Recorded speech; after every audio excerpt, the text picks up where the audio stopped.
Alright, so I was supposed to do a video about the Lotus Eaters, like the quest thingy, but then it was over at like 5 minutes, so scratch that, obviously. So now I'm stumped about what I'm going to be making this video of. So this is just going to be probably like, I don't know, just a showcase of Wisp. She is my favorite frame of all time for particular reasons. But yeah, so we're just gonna run some like weekly missions that I haven't done yet. I'm going to try and catch up with stuff in Warframe. I've been in hiatus for like 6 months or so. So yeah, that's what we're going to do. But I figured before we start, I might as well like show the build that I'm running. This is a Zaw build. I'm using the Bala with the Exodia Contagion, obviously Pointed Wind, Sacrificial Steel for critical chance. I do have I forgot what these are called. Rivens. I'm so sorry. It's kind of good. I prefer to have critical chance and critical damage, but as you can see, I have like 729 rolls already into this, so I couldn't be bothered. But this is good. I have electricity with critical chance, impact damage, and then we combine that with Prime Fever Strike for corrosive, Blood Rush, Gladiator Smite for that critical chance with the combo multiplier. Melee exposure, I think I prefer this one, honestly, compared to the duplicate. I don't know. I just feel like the corrosive damage is like really, really good in my opinion. And obviously the showcase or the star of the show is Exodia Contagion. For my Wisp, it's mainly focused on using the Eclipse. Brief Respite with Catalyzing Shield is my main like defense. We're using shield gating as our main survivability, obviously. Equilibrium for, you know, you don't have prime flow with this build, so Equilibrium will definitely help. Archon Stretch obviously will be very helpful with energy management. Malt Augmented for more ability strength, and Arcane Fury for more melee damage. And Fuse Reservoir for, you know, quality of life. And the other two can be whatever. I like using the Tromna because I think it's just a really cool gun. And the Epitaph for priming with heat and viral with secondary dexterity for extra combo duration. And yeah, that's about it. So we're gonna go to Necrolisk. I haven't done the weekly thing here. I forgot what it's called. I've done the Archimedes thingy. I think that's what it's called. I need the other one over here. Murmur or no. Netrocells. Yeah, okay. This. I need to do 3 of these. I've said this before in like my last Warframe video that I did. But I'm going to keep saying it because Warframe still has the best movement in like any action RPG that I've played. It's just top notch in my opinion. What I really like about this build is that it really like works well or melds well with Wisp's overall kit. Because with Wisp, whenever you're airborne, you're invisible. So that's like another layer of survivability. And because of Exodia Contagion, you have to do a double jump and then do a melee strike midair to activate Exodia. So it just like works really, really well. Why is there like a mirage whenever I'm double jumping? Is that like a new aesthetic for Wisp? Because of her like passive? It's kind of weird. I don't know why. It like, I don't know. Kind of throws me off. God, the spawns are so slow. Oh yeah, I forgot about the shock. Oh my god, it's my fault. You know, because of how Warframe is built, because of like the nature of the gameplay, when you introduce like a game mode, that's a bit more slow paced than usual. Like for example, this one. This one requires you to kill enemies within like the area. So you literally have to wait for them to like spawn in or get close. I don't know, it just kind of like feels off for some reason. I mean, don't get me wrong, I still love it. But because of how the usual gameplay loop plays out, you know, it's fast-paced. So whenever there's something like this, it kind of feels wrong, if that makes sense. I don't hate it. I don't hate it, but it just feels very, very, like, different. Okay, so my teammates, one of my teammates pointed out that I should remove the shock mode to improve the spawn. Honestly, didn't really help. They're still spawning, like, very, very slowly. Ah, thank fucking God. Alright. That was agonizing, not gonna lie. Not what I was hoping Okay. for. I'm not a good drop.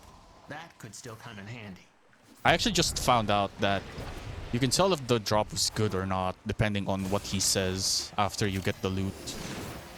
He usually says something different whenever you get, like, a good drop. Alright, two more of those. Someone has to live. Let's crack that thing. Ooh. This ember is nice. I could honestly do this with mine. That is a good color palette. What the fuck? Maybe I should do that.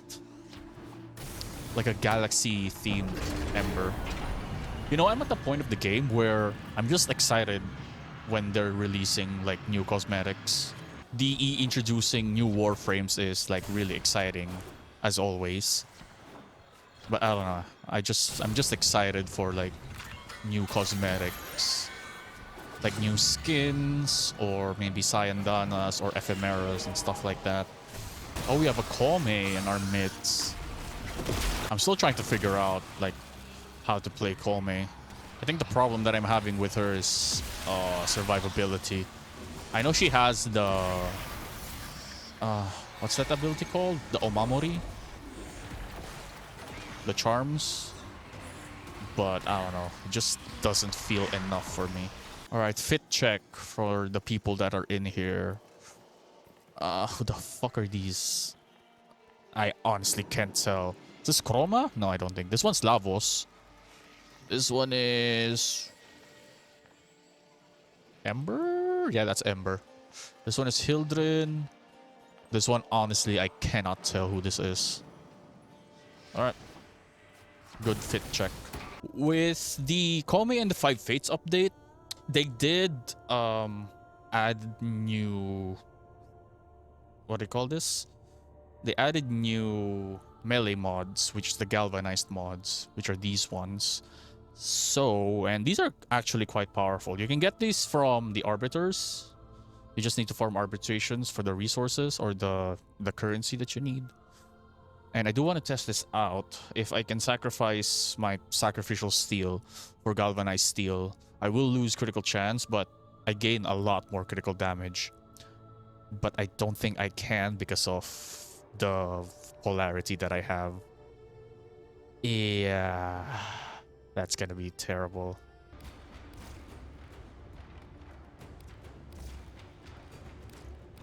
Bro, I'm missing one. Oh, God. No. Okay, so I'm gonna format it one more time. Is it viable? Who knows? I just love this. I like this weapon, so I don't really care. So I will be back once I've leveled it up. So I don't know if I'm going to get 300 crit chance. I know there's a calculation for it. I'm not good with math, so we're gonna do a practical test for that. Have a matching relic. Okay. The Orican Neural Start Sentry this is attempting mission. to purge you from this place. Stand by for life support. Just gonna stay here for like 5 minutes just to test this out. You're near a fissure. Let's start getting those combos.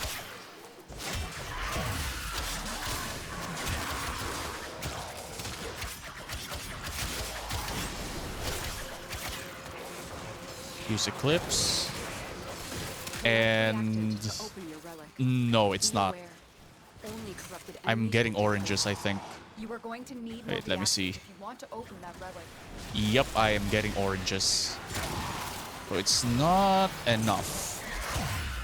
I probably can if I probably get more crit chance in my Riven mod. But with this setup, no. I think I need Sacrificial Steel.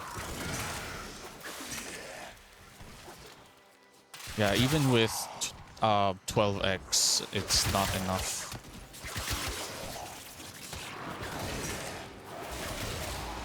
Yeah, I'm still getting oranges with 12x.